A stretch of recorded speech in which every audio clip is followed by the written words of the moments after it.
I'm never exploring, ever again. Now, this is something I really want to talk about to be sure that everyone is cautious and stays level-headed at all times. For context, I lived in the middle of nowhere in Canada. It was an old town that had quite a few abandoned buildings due to absence of residents. Me and many friends were tired of the lack of entertainment options for us, so what we did was explore these abandoned buildings. Prior to the experience I'm talking about, we never had anything too crazy happen to us. Occasionally we'd see a small bit of blood-like liquid, and we did see a pentagram on the ground from someone who went to a house previously, but nothing too bad. Till the last time I'd gone exploring abandoned buildings. Now, when I was younger, I used to go to a daycare that was part mental hospital. Weird combination, I know. It closed down due to a lack of patience and lack of children in the daycare. Shocker, I know. I decided to go back there with my friends a few years ago. For context, I was 15 when this happened, and most of my friends were the same age. When we did get there, it was rather cliche. There was fog, it was rather dark, and there was a light drizzle of rain. We went to the main gate, which was padlocked shut. We decided to help each other hop over it and made a ton of noise while we were at it. We were laughing and giggling the whole time, unsuspecting of what was to come. We looked around the small play place/park with flashlights we had on our person. Even with our somewhat powerful flashlights, our visibility was rather limited, though. We decided to enter the decaying building. Glass and dirt crunched under our feet as we stepped into the daycare section of the complex. There were still old Legos, wood chips from previous furniture, old torn dolls and toys strewn about. The further we walked around the daycare section, we naturally became more and more silent, till all we could hear was the crunch of dirt under our feet. I found some crayons in a plastic container in the corner of the room. I walked over to pick them up when all of a sudden we heard a loud crash coming from behind a metal door leading to the psych ward part of the building. My friends and I all looked at each other. As a whole, we were a group of 5. Most of them were very bold and cocky. We all looked at each other when my friend Brian suggested we go and look to see where the sound came from. Personally, I was not fond of the idea, but with my group of friends, there was no way anyone was going to decline such a thing. So we all stacked up on the door and opened it. It was rusted to the floor, and we heaved to get it open. As we walked in, the metallic smells and must became stronger, with a hint of something else which I couldn't put my finger on at that moment. So we walked in, our flashlights pointed in every direction with Brian leading the group. The hallways were tight, and to the left and right were the occasional metal doorway, some with doors open, some not. I felt slightly claustrophobic, and it felt a little hard to breathe. As we continued, Brian shone his flashlight into our room and recoiled. We all stopped walking as Brian slowly entered the room. "What is it?" I asked him. "Thought I saw someone here. Seems all fine now."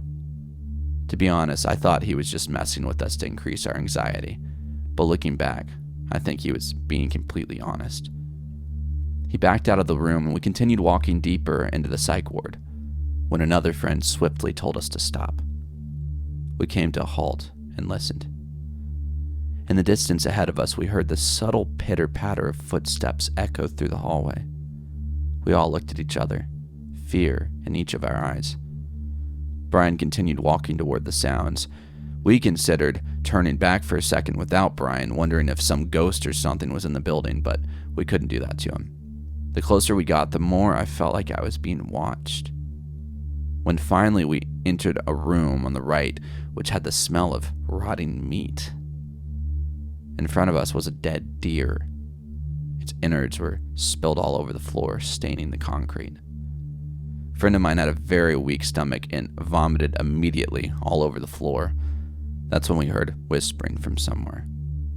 Brian shone his flashlight at the corner of the room where a man with short hair was standing with his head down. He wore a bright green t-shirt stained with what I'm going to assume was blood, and torn beige pants. He did not have any socks and his feet seemed badly damaged. He He was twitching sporadically and continued to mumble even after we saw him. We stared at him for a solid 30 seconds before he made his first true movement. He looked up at us and with a haunting grin that sent shivers down our spine said, "You guys here for the feast?" He said each word with varying inflection and energy. This kicked us over the edge and we bolted out of that room all the way back to the daycare center.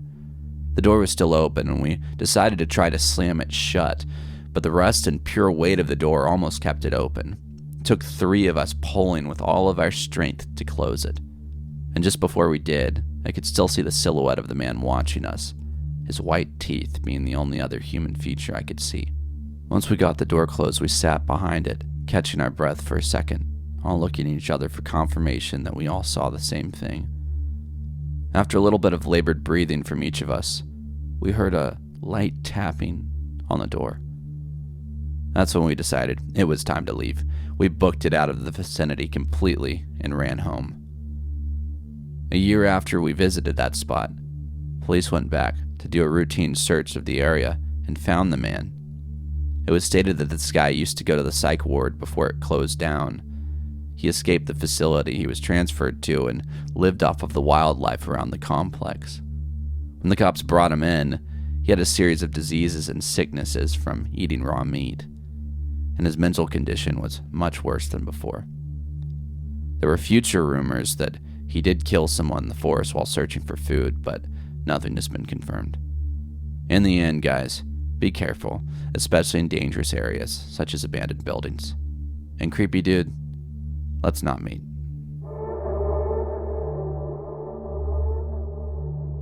This happened probably 5 or 6 years ago. I think I was 18 at the time.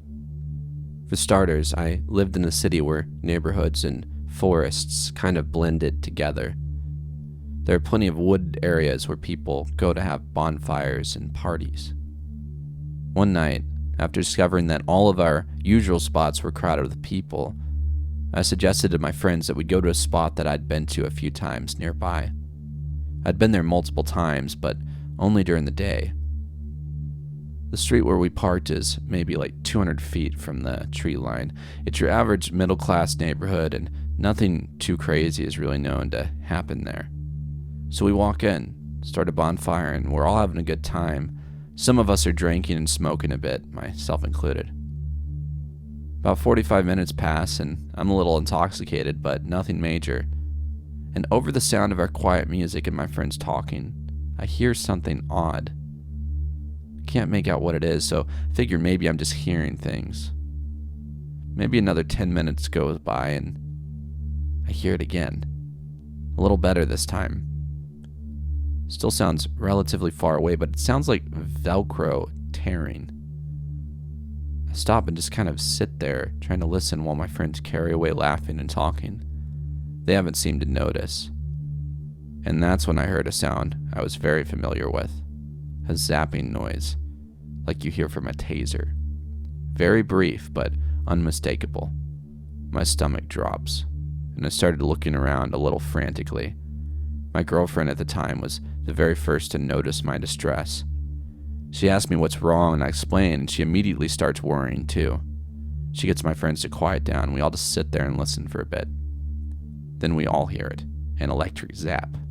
Brief again, but we all know that sound. We all start panicking a bit, and we quickly put out the fire while asking each other, what was that? Or where exactly is that coming from? We're all scared to walk out. It's only maybe a 5-minute walk to the street, but it's dark. There aren't any lights there. But regardless, we all eventually muster the courage to finally walk the path out, and we don't run into anyone.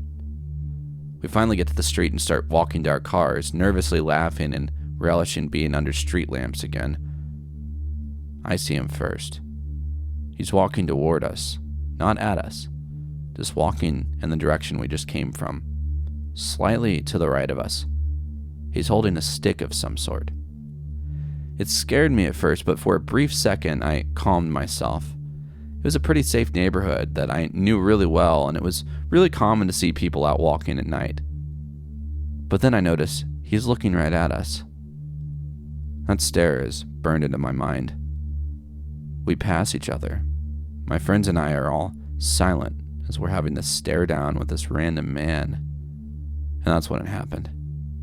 He doesn't break eye contact, holds up the pole and smiles that creepy smile. His eyes are open wide. The end of the stick lights up bright, and that same zapping sound happens again, much louder this time. He's holding a cattle prod. We live in a city, no farmland nearby, no reason to have a cattle prod. My friends and I are silently soiling ourselves as he walks past us, maybe 20 feet away, and goes straight into the woods without a flashlight or anything. We all got into our cars and peeled out of there. We never went back to that spot. Oh, and creepy guy with the cattle prod. Let's not meet. Alright, I spent my entire slow day at work yesterday reading through this sub, so now I want to share my little story. My childhood best friend, Marie, and I were around 11 or 12 years old at the time. Marie's family had their own campsite in a provincial park about 2 hours from our hometown, and would spend the entire summer each year living in their camper out there. This particular summer, I was able to go out and stay with them for a week, and we were excited to spend our time adventuring around the forest. On the last night that I was there, we decided we wanted to hurry down to the ice cream shop by the lake before it closed. It was early evening at this point, still pretty bright out, but beginning to lose light. The path we took was down a short slope right next to the main road with maybe 10 feet of thick brush and trees in between. On the other side was the forest with more tall, thick brush. So there we were walking along, not seeing a single other person on the path in front or behind us. We hear a sudden rustling and snapping of branches, similar to the sound of maybe a deer moving through the woods. I wouldn't have thought anything of it, but then the sound of running footsteps follows. Marie glances back and suddenly grabs my arm, urging me under her breath not to look back. At the same time, the running stops. I don't know why I didn't ignore her and get a look myself. Guess I could sense the very real fear in her voice and chose to listen. We both start to panic, getting that feeling like when you're running up the stairs after turning the basement light off. We pick up speed as much as we can without breaking into a sprint, knowing the ice cream shop is only about a minute walk away at this point. The path soon breaks and we are in the parking lot. Suddenly, Marie steers me hard to the left, heading toward the lake and the boat rental instead of continuing straight to the ice cream shop, and I go along with it silently, understanding ice cream is no longer an interest right now. Marie is clearly panicking at this point. We're both looking around, but it seems whatever scared her is nowhere in sight anymore. Marie walks up to the boat rental and gets us a kayak, and we climb in and begin to paddle out into the middle of the lake. As we paddle, she tells me there was a man behind us, and that the man had stopped running at us very abruptly upon making eye contact with her. He had been wearing a long black coat with the hood up despite it being the middle of July, had a terrible smirk on his face, and she swore that as he stopped running, she saw him put something shiny away in his coat.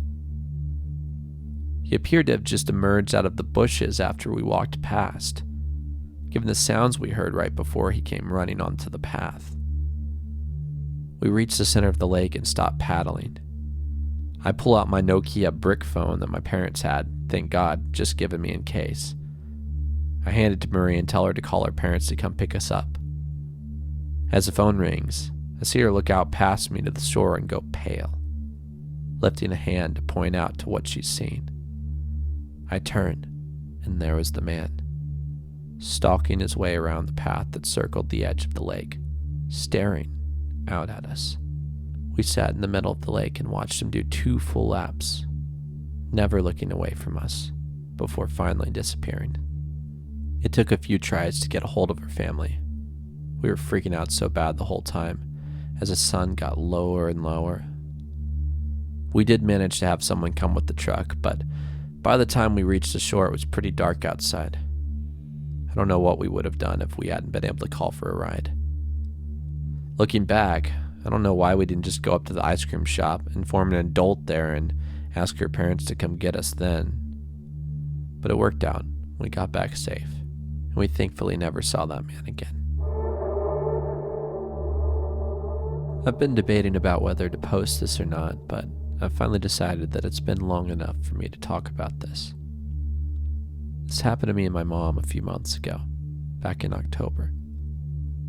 It happened in a very rural part of New Hampshire, like a side road on a side road type of neighborhood. It was pouring out, as it had been raining for pretty much the whole day. My mom had just gotten back from down the street in my sister's car, and I was on the couch in the living room where I suddenly heard the doorbell ring. Our front door was a big glass pane in the front, so we can look out from the inside and someone can look in from the outside. Through this window pane, I see a man. I didn't get a great look at him, as I didn't have my long-distance glasses on. The man noticed that I'd seen him and waved as if trying to be friendly. For the rest of this post, I'll refer to him as Poncho Man. I got up and thought about opening the door for Poncho Man, but relented. As I couldn't properly see who it was, I didn't want to let a stranger into the house.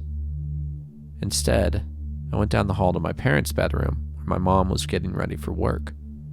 She asked what was up, and I explained to her that a man in a poncho was outside our door and wanted to talk to us. She went as white as a ghost. Immediately, she stopped getting ready, closed and locked the bedroom door, and started checking the windows to make sure they were locked. I asked her what was going on. My mom explained that as she was driving home, she had seen the Poncho Man. He had been standing, motionless, on the side of the main street.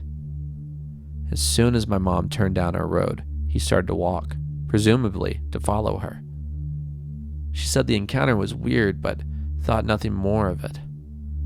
Why would someone be out in the pouring rain down a back road in the afternoon? It was like he was waiting for something. I started to panic as well.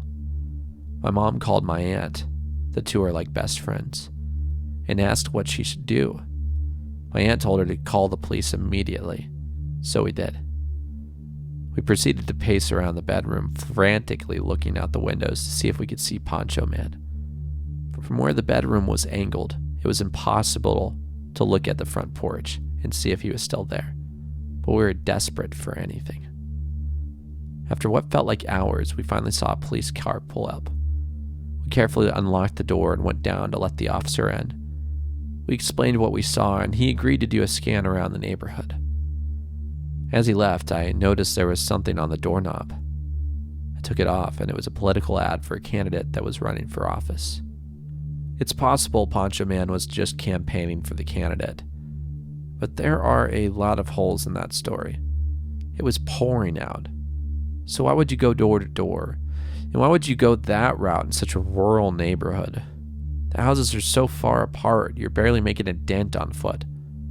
The time doesn't make sense either. Sure, I and my mom were home, but it was about 4 in the afternoon. Most people would still be at work, so you'd probably get no response from knocking anyway. Eventually, the officer returned. He had found the guy down the road, and he had questioned him. Poncho Man was able to ID himself, and he claimed that he was a political campaigner and was just trying to knock on doors for that reason. When probed further, conveniently enough, Poncho Man couldn't provide any other door signs, as the one he'd left on our house was the last one. That makes the campaign story even more absurd. Our house is in the middle of the street. It's not like we were the last by any means, so why wouldn't you bring enough for the whole street? Even the officer pointed this out to us and said it was unusual behavior. Although the officer was suspicious of him, there wasn't anything he could do about it, as there was no way to prove any sort of intent. He told us to be alert and not to hesitate to call if Poncho Man returns. Fast forward a few weeks, and I start noticing that a police car seems to be permanently stationed down the road from us, about a 3-minute drive. I got curious and asked my mom about it. She said there were multiple break-ins into houses down the road, and the police were doing a sort of sting operation. The Poncho Man encounter and the break-ins may be unrelated, but considering how Poncho Man acted, I have a sneaking suspicion that they were connected. Thankfully, for the past few months, we've heard and seen nothing of Poncho Man. We got a new doorbell system with a camera, and the police left the area where they were doing the sting. I hope that this whole situation is over and done with, and that I never have to meet Poncho Man.